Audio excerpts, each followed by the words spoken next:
In 1861, 3 bulls, says I. In 1861, 3 bulls, says I. In 1861, we licked the Yankees at Bull Run. And we'll all drink stone blind, Johnny, come fill a bowl.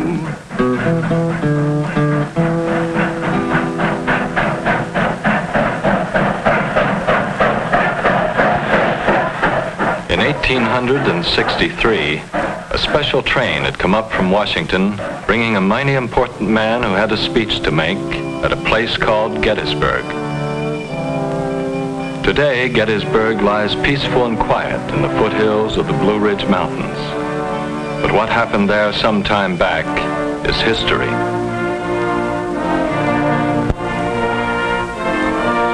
Not far from Gettysburg, there's a great valley lying astride, calling it the Cumberland, and another south, the Shenandoah.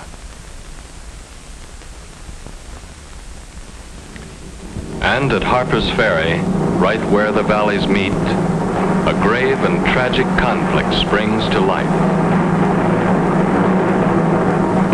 I, John Brown, am now quite certain that the crimes of this guilty land will never be purged away but with blood. John Brown's body lies a mouldering in the grave, but it marched on above the great valley, anticipating a deadly struggle between two ways of life.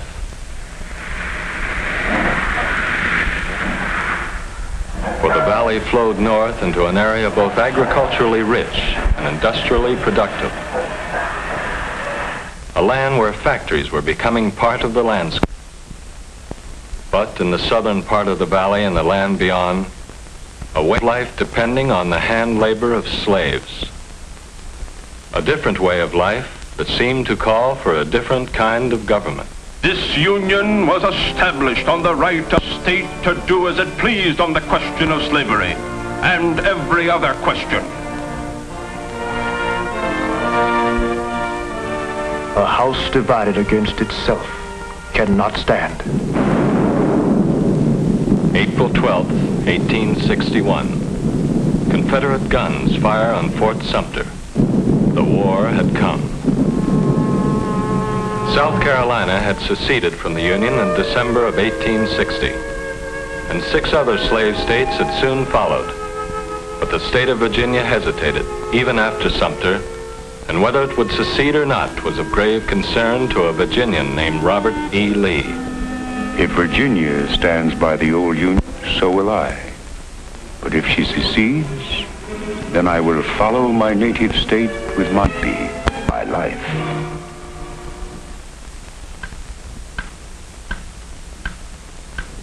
And so, when Virginia seceded, 5 days after Sumter, the North lost more than a state.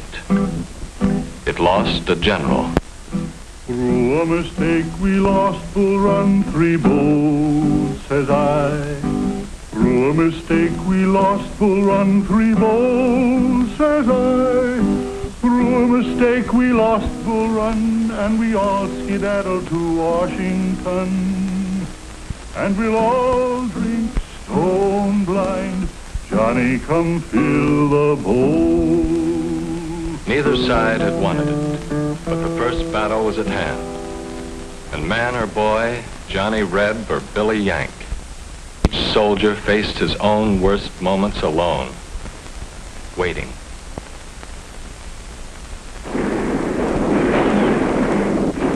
The raw northern troops hadn't meant to run that day, but run they did. It wasn't going to be a short war. Bull Run was a defeat for the North, but not a decisive one. And by the spring of '62, McClellan, now with a tough and disciplined army, the Army of the Potomac, embarked aboard a huge fleet of wooden ships to the James River for a drive on Richmond. Hard fighting brought the Union Army to within 4 miles of Richmond, the heart and symbol of the Confederacy. But with victory almost within his grasp, McClellan learned that his own capital was threatened by Confederate cavalry. They were stopped by Union forces, but McClellan, despite his superior numbers, was defeated by Lee in a series of battles known as 7 days. Richmond was still threatened, but for that matter, so was Washington. Thus, the war in the East was indecisive. But things were going differently in the West. Here, where broad rivers cut into the Confederacy, an unknown Union general had surrounded. Commander asked this unknown for terms. The reply was, "No terms except unconditional surrender." an unconditional surrender grant it was from that day on. But Ulysses S. Grant was not always to have things on his own terms. One Sunday morning in early April at his headquarters,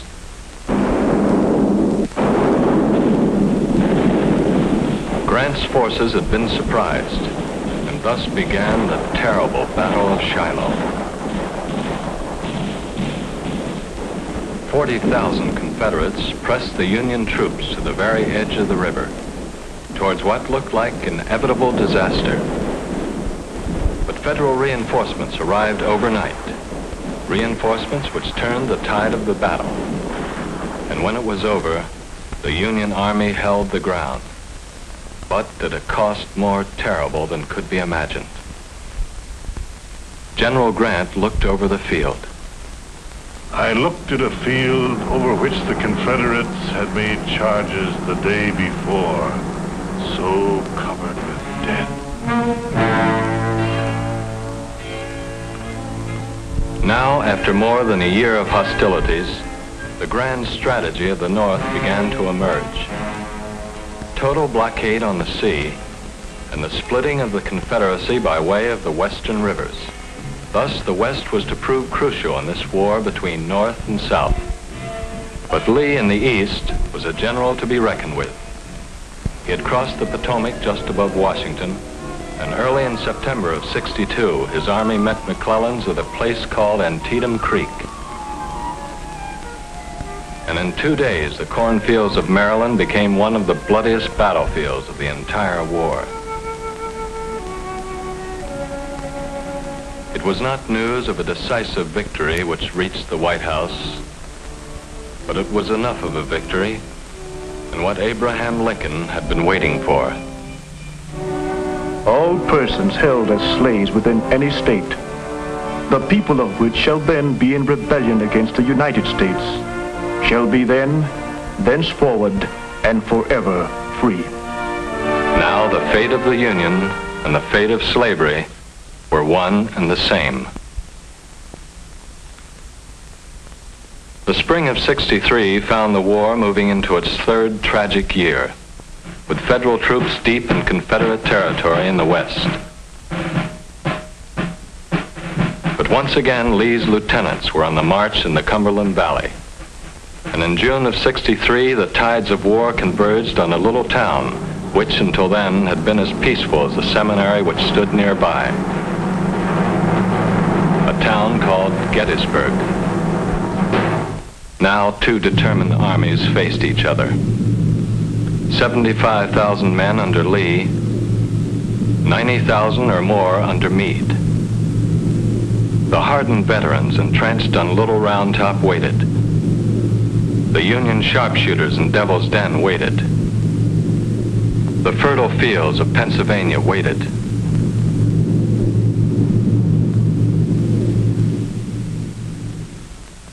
But Lee's first assault failed to dislodge the Federal troops from Cemetery Ridge. Meade's men got what sleep they could among the graves that night. The fighting had been hard. And when morning of the third day came, Lee mounted his fateful attack.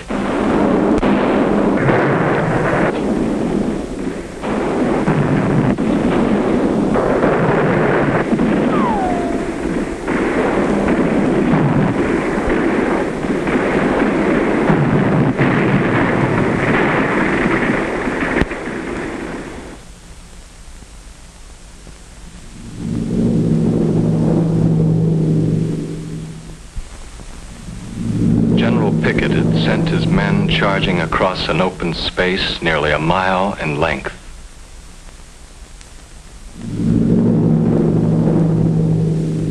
They had moved with the steadiness of a dress parade. Their defeat was one which all but sealed the fate of the Confederacy.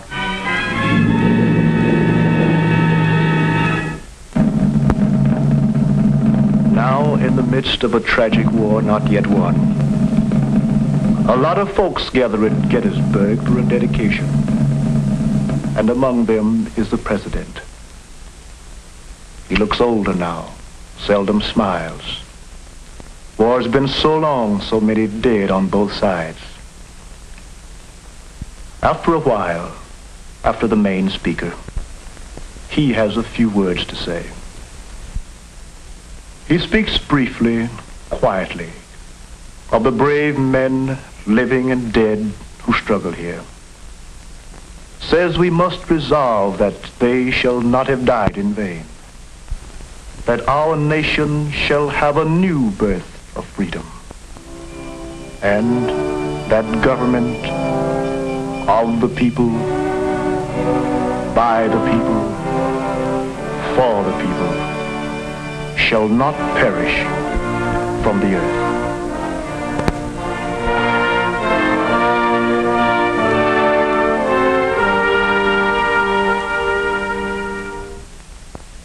But the terrible war went on, and once again the West proved crucial. Vicksburg had surrendered to Ulysses S. Grant in July of '63. Then Grant took command in Chattanooga and stormed the Confederate positions on Missionary Ridge. East Tennessee, the way into Georgia, was now in Union hands, as was the Mississippi River. The Confederacy was divided, and in Grant, Lincoln had at last found a fighting general. Now placed in supreme command of all Union forces, Grant threw the Army of the Potomac into the Wilderness Campaign. Slashed at Lee's line, was pushed back, struck again and again. The South was slowly being worn down by the better equipped and larger armies of the North, by strangling blockade on the sea. And once again, word came from the West. Federal victories there were opening the way into Georgia. And the way into Georgia was taken by William Tecumseh Sherman. Atlanta fell to Sherman in August of '64, and then began a 300-mile march to the sea. A march whose mission was to destroy the productive heartland of the South. A march whose mission was accomplished. The garden area of the Confederacy was laid waste. In 1864, the rebels had enough of the war, and we'll all drink stone blind. Johnny, come fill the bowl.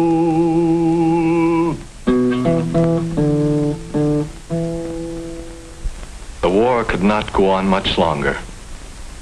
Grant besieged Petersburg, and with Sherman's cavalry joining him, forced Lee to abandon his capital. It is April 3rd, 1865. Lee's armies are all but surrounded. 6 days later, two former graduates of West Point meet in a small house in a town called Appomattox. And Ulysses S. Grant, whose initials stand for unconditional surrender, converses at length with Robert E. Lee, who hopes for something better than unconditional surrender. My men would like to take their mounts home with them for the spring plowing. Yes, it's doubtful if they will be able to put in a crop without the horses they are now riding. With malice toward none, with charity for all, let us bind up the nation's wounds, to care for him who shall have borne the battle, and for his widow and his orphan, to do all which may achieve and cherish a just and lasting peace among ourselves and with all nations. It's true, Revolt!